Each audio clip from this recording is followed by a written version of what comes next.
Este viernes se cumple un año de la invasión de Rusia a Ucrania. Vamos a recibir con mucho gusto a Claudio Fantini. Claudio, bienvenido, buenas tardes. ¿Qué tal, Miguel? Un gusto saludarte. Y qué preámbulo, ¿no?, para este aniversario, con el presidente Biden en Kiev, con esta decisión unilateral de Rusia de suspender la participación en el tratado New START. Quiero arrancar por ahí. ¿Se puede considerar grave esto, Claudio, esta suspensión unilateral de Rusia? Sí, depende de qué ángulo se lo vea. Pudo ser peor. En vez de la suspensión, Vladimir Putin pudo haber anunciado la retirada de Rusia del New START y no lo hizo. O sea, todavía está dentro del campo de los mensajes. Han intercambiado mensajes y el mensaje de Vladimir Putin no es novedoso en el sentido de que ya en anteriores oportunidades había blandido la espada nuclear, para decirlo de algún modo. O sea, su forma de advertir a la OTAN que debe cesar cuanto antes la ayuda en armamentos que le está dando a Ucrania y sin la cual el ejército ucraniano no se hubiera podido sostener más allá de un puñado de meses, porque con todo el valor, con todo el coraje, con todo lo valioso que están demostrando en los campos de batalla, sin los armamentos recibidos de la OTAN y en particular de Estados Unidos, no hubiera podido sostenerse. Bueno, en otras oportunidades ya hemos visto al presidente de Rusia blandir la espada nuclear, ¿no? Advertirle a la OTAN que si se involucra más directamente en el conflicto, bueno, entonces el choque va a ser directamente entre Rusia y la Alianza Atlántica, y ese choque no puede darse en otros términos que no sean los términos de una guerra nuclear. Es muy grave que haya suspendido su participación Rusia en el New START. El New START fue firmado en el 2010 por Barack Obama de parte de Estados Unidos y el entonces presidente de Rusia, que era Dmitry Medvedev, quien ahora es el número 2 en el Consejo de Seguridad Nacional y es uno de los más fervorosos partidarios de la política de expansionismo territorial a través del belicismo que está llevando adelante Vladimir Putin. En ese momento el hombre fuerte siempre fue Vladimir Putin, pero estaba en el cargo de primer ministro. Dmitry Medvedev era quien ocupaba la presidencia y con Barack Obama en Praga firmaron el New START, que es el tratado que establece los límites para las armas estratégicas.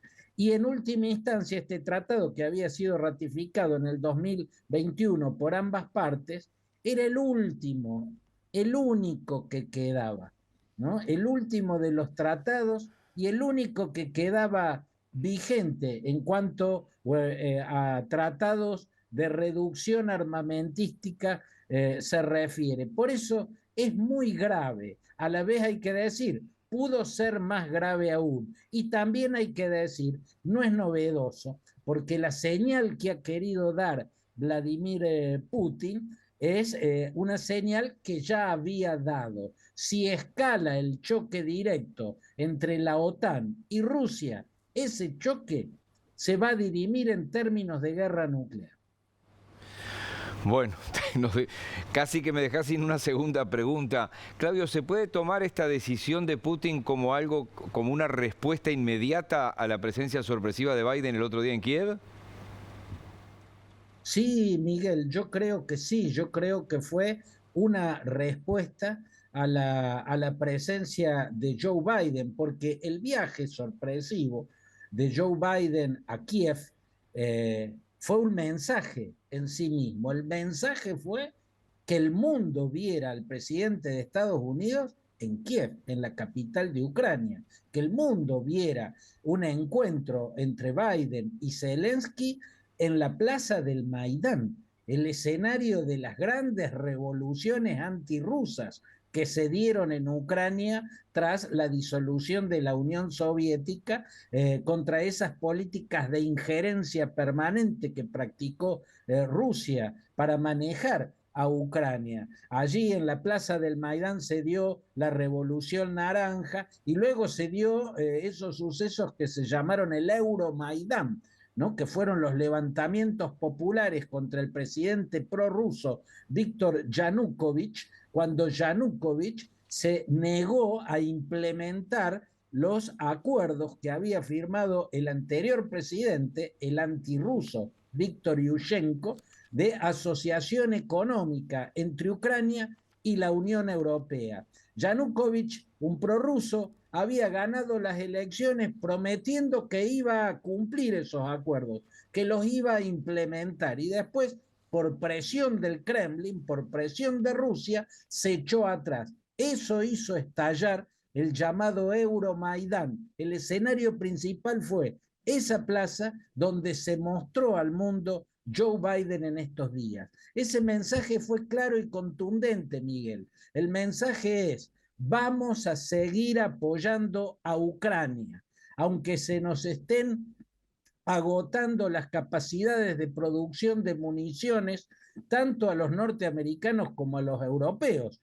¿no? Están haciendo trabajar a destajo a las fábricas de municiones para poder proveer lo que necesitan los ucranianos, pero el mensaje que le ha mandado Biden a Moscú es que no va a declinar ese esfuerzo, que van a seguir produciendo y enviando los armamentos que sean necesarios.